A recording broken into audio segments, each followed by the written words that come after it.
So class 9, in this video we are going to discuss the questions of exercise 10.3. Okay, so before this exercise 10.3 you have there is something that I should tell you, that circle through 3 points. Okay, it means in that the theorem 10.5 is given, which is in your deleted portion. So theorem 10.5 which says there is one and only one circle passing through 3 given non collinear points. ठीक है, तो theorem जो 10.5 है वो ये कह रही है कि 3 नॉन कोलिनियर पॉइंट्स हैं, लाइक आप स्क्रीन पर देख सकते हैं ए बी सी 3 पॉइंट्स हैं, तो वो नॉन कोलिनियर है. कोलिनियर मीन्स जब एक लाइन में पॉइंट होते हैं, मतलब कि अगर मैं ये पॉइंट पुट करूँ ए बी सी, ये तीनों एक लाइन में हो तो कोलिनियर होते हैं, एक लाइन में नहीं है, सिंगल लाइन में नहीं है, तो वो नॉन कोलिनियर पॉइंट्स हैं. So A B C are 3 non collinear point and one and only one circle can pass through 3 non collinear points. ठीक है, ये थ्योरम आपकी 10.5 थी जो कि डिलीटेड है, लेकिन इसका यूज़ है आपका जस्ट एक सिंपल यूज़ है to prove something. Question number 1 says, तो आपको बस इतना ध्यान रखना है कि 3 नॉन कोलिनियर पॉइंट्स से सिर्फ एक सर्कल पास हो सकता है. ठीक है, क्वेश्चन नंबर 10 एक्सरसाइज 10.3 में question number 1 says draw different pairs of circle, how many points does each pair have in common, what is the maximum number of common points. तो आपका उन्होंने कहा कि सर्कल्स ड्रॉ कीजिए, डिफरेंट पेयर ऑफ सर्कल्स, और ये check कीजिए कि कितने पॉइंट्स उनके आपस में कॉमन हो सकते हैं. तो जब आपका एक सर्कल है ये लाइक दिस,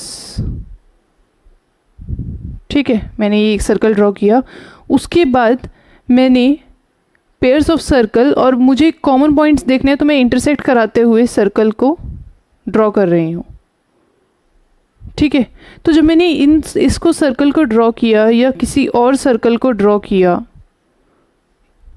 थोड़ा और आगे से ऐसे मैंने ड्रॉ किया और ये सर्कल ड्रॉ किया, तो अगर आप ये देखेंगे कि ये सर्कल C1 है, ये मैंने सर्कल C2 ड्रॉ किया, ये मैंने सर्कल C3 अगर ड्रॉ किया है, तो C1 और ये सर्कल और C2 ये वाला सर्कल, इसका कितने पॉइंट कॉमन है? 2 पॉइंट कॉमन. कहीं भी दो से ज़्यादा पॉइंट तो कॉमन नहीं आ सकते ना. अगर मैं 2 सर्कल ड्रॉ करती हूँ या 2 से ज़्यादा सर्कल्स ड्रॉ करती हूँ, मतलब 2 सर्कल का आपस में इंटरसेक्शन जब होता है तो 2 points in common, maximum 2 points common हो सकते हैं, इससे ज़्यादा पॉइंट्स कॉमन नहीं हो सकते.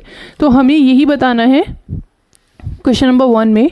The solution is here, suppose 2 circles COR, मतलब circle with centre O radius R, इसका मतलब ये होता है circle with centre O radius R and circle with centre O radius S intersect each other in 3 points. हमने consider कर लिया, बिल्कुल कॉन्ट्रडिक्शन की तरह हम इसको प्रूव करेंगे. तो हमें पता है, वैसे हमने यहाँ पर फिगर से देखा कि 2 पॉइंट पर इंटरसेक्ट हो सकता है, लेकिन हमने कंसीडर कर लिया कि 3 पॉइंट्स पर इंटरसेक्ट हो रहा है, से A, B and C. Then A, B, C are non collinear points. मुझे पता है कि एक सर्कल अगर ड्रॉ किया है और पर 3 पॉइंट्स हैं तो वो नॉन कोलिनियर होंगे हमेशा. ए बी सी कभी भी एक लाइन में नहीं हो सकते अगर वो सर्कल के पॉइंट्स हैं तो. ठीक है, but there is one and only one circle passes through 3 non collinear points. लेकिन ए बी सी आपके 3 पॉइंट्स थे, ठीक है, वो सर्कल पर थे जिनसे 2 सर्कल इंटरसेक्ट कर रहे थे, 2 सर्कल, लेकिन A B C non collinear points हैं. और हमें पता है कि there is one and only one circle passes through 3 non collinear points. It implies unique circle passes through ABC. इसका मतलब ABC से 2 नहीं, एक ही सर्कल को पास होना पड़ेगा. It implies O dash coincides with O. इसका मतलब दोनों सेंटर एक जगह आकर के कोइंसाइड हो जाएंगे, मिल जाएंगे, and S is equals to R, और जो दोनों की रेडियस है वो भी सेम हो जाएंगी. विच कॉन्ट्राडिक्ट्स आर सुपोजिशन. जिसने कॉन्ट्राडिक्ट कर दिया हमारे सुपोजिशन को. हमारा सुपोजिशन ये था कि हमने ये सपोज किया था कि ये 2 सर्कल्स हैं, है ना, जो इंटरसेक्ट कर रहे हैं 3 पॉइंट्स पर. Hence 2 different circle can not intersect each other at more than 2 points. तो ये आपका सोल्यूशन है for the question number 1. Now question number 2 से suppose you are given a circle, give a construction to find its centre. तो वो construction देखिए क्या होगी. सेंटर फाइंड करने के लिए क्वेश्चन नंबर 2 में जो आपको कंस्ट्रक्शन करनी है, उसके लिए पहले आपने एक सर्कल ड्रॉ किया. ठीक है, अब आप सर्कल है, हमें पता है कि हमने ये सेंटर इसका कहाँ पर है, बट हमने सिर्फ सर्कल ड्रॉ किया, हमें सेंटर फाइंड करना है थ्रू कंस्ट्रक्शन. ठीक है, उसके बाद हमने ड्रॉ की एक कोड इस तरीके से और दूसरी कोड हमने ऐसे ड्रॉ की, ठीक है। इसका नेम हमने किया ए बी और ये सी, मतलब हमने दो इंटरसेक्टिंग कॉर्ड इस तरीके से ड्रॉ की। नाउ अब हम बी सी कॉर्ड का परपेंडिकुलर ड्रॉ करने वाले हैं, ठीक है, परपेंडिकुलर बाइसेक्टर बेसिकली। तो बी सी एक लाइन सेगमेंट है और आपको पता है कि परपेंडिकुलर बाइसेक्टर ड्रॉ करने के लिए हम उस लाइन सेगमेंट का मोर देन हाफ डिस्टेंस लेते हैं, जैसे मैंने यहाँ पर मोर देन हाफ डिस्टेंस लिया, उसके बाद आपने यहाँ पर फिक्स किया, उसके बाद आपने यहाँ पर एक आर्क पुट किया, एक आर्क बॉटम में पुट किया लाइक दिस। फिर बी पॉइंट से भी आर्क पुट किया, दोनों के इंटरसेक्शन को ज्वाइन कर दिया। So this is the perpendicular bisector of B C, ठीक है। लाइकवाइज आप ए बी का परपेंडिकुलर बाइसेक्टर ड्रॉ करेंगे, means more than half distance यहाँ पर। उसके बाद फिर से यहाँ आप ये सेम ही आने वाला है, एक आपने आर्क ड्रॉ किया, उसके बाद इधर से भी एक आर्क इसको इंटरसेक्ट करते हुए ड्रॉ करेंगे, ठीक है।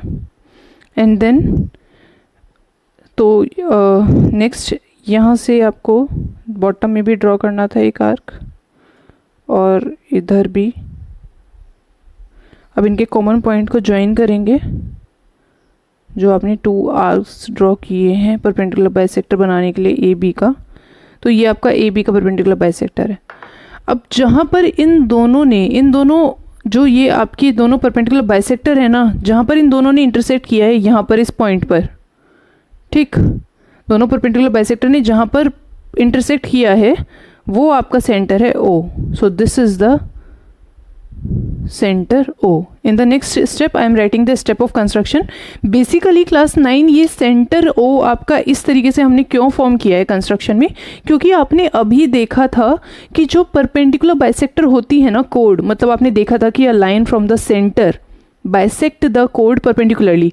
तो मैंने यहाँ पर बी सी का जो परपेंडिकुलर बाइसेक्टर ड्रॉ किया है ना वो, उसके बाद ए बी का भी परपेंडिकुलर बाइसेक्टर ड्रॉ किया है वो, उन दोनों का जब इंटरसेक्शन हुआ एक्चुअली में उन दोनों का पास होना जिस पॉइंट से ज़रूरी है वो कौन सा पॉइंट होगा, वो पॉइंट होगा सेंटर। तो हमने बेसिकली उन थ्योरम का यूज़ किया है इस चीज़ को निकालने के लिए, इसलिए हमने टू कोड का परपेंडिकुलर बाइसेक्टर करके सेंटर फाइंड किया है। Now you can see the steps of construction, you can write down them.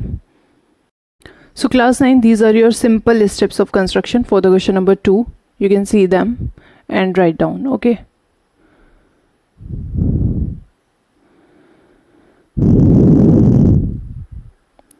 Then come to the question number 3. Question number 3 says if two circle intersect at 2 points, ठीक है, आप देख सकते हैं थोड़ा question number 3 को। If two circles intersect at 2 points, prove that their centers lie on the perpendicular bisector of common chord. तो अगर दो सर्कल हैं वो इंटरसेक्ट कर रहे हैं 2 पॉइंट्स पर, तो उनका देयर सेंटर, उनके सेंटर जो लाई कर रहे होंगे वो परपेंडिकुलर बाइसेक्टर पर लाई कर रहे होंगे कॉमन कोड की। अब हम देखते हैं, जैसे कि ये फिगर है आपकी जिसमें 2 सर्कल हैं, जो कि 2 सर्कल हैं, ठीक है, ये आपके पॉइंट ए और पॉइंट बी यहाँ पर इंटरसेक्ट कर रहे हैं, 2 पॉइंट्स पर इंटरसेक्ट कर रहे हैं। इनकी कॉमन कोड है ए बी, क्योंकि देखो ए बी जो कोड है वो ओ सेंटर वाले सर्कल में भी है और ए बी जो कोड है वो ओ डैश सेंटर वाले सर्कल में भी है। तो कॉमन कोड हुई आपकी ए बी, तो ए बी कॉमन कोड है, इसका परपेंडिकुलर बाइसेक्टर है ये ओ डैश परपेंडिकुलर बाइसेक्टर है, ठीक है। सो ये हमें प्रूव करना है, ये 90 डिग्री मत बना देना यहाँ पर, ठीक, ये हमें प्रूव करना है।